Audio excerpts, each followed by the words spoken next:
Today marks 50 years since Harold Holt vanished. It was a day at the beach that ended in tragedy. And what happened in the waters off the beach in Portsea, Victoria, would be the subject of mystery, gossip, rumour and innuendo for decades to come. How could a Prime Minister who loved the water, simply vanish? It was a question that lingered for years, yet this is something that happens to dozens of people in Australia every year. The subject would be studied in documentaries, books, TV interviews, even school and universities. But this morning, 50 years after that fateful day at Cheviot Beach, Harold Holt's family, friends and Liberal Party stalwarts will gather at the site to remember the man who was Australia's 17th Prime Minister, a father, a grandfather and a friend.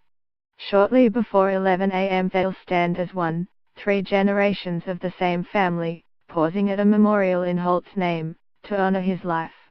Robert Holt, the grandson of the former Prime Minister, told 9 News he was proud of his grandfather's achievements.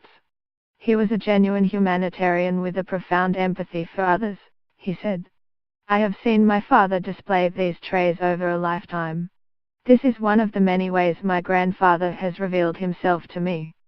A great man does not have to be famous. I consider my father to be a great man for the way he greets people in the street, for the way he counsels a friend when life presses too hard and for his ability to make others feel listened to when they meet him. I can well imagine how such traits would be highly valued in the trenches of political life. Holt was enigmatic and charismatic.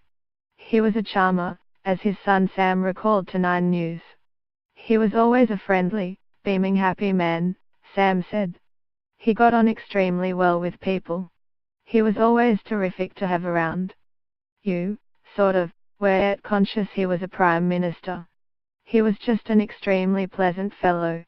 As a Prime Minister, Holt forged stronger allegiances with the US and a close bond with Lyndon Baines Johnson, the president who replaced John F. Kennedy. In Washington in July 1966, Holt famously declared Australia was an admiring friend, a staunch friend, one that would be all the way with LBJ. But towards the end of his prime ministership, he was of the firm view that Australia and the US should use its alliance to push the world closer to economic ties with Asia. Holt saw that region as the future for Australia's growth, as his former press secretary Tony Eggleton recalled. He also gave us the decimal currency, but most important thing about it really was on the international scene, because he was very conscious of the need for Australia to go closer to Asia and the Pacific, Mr. Eggleton told 9 News.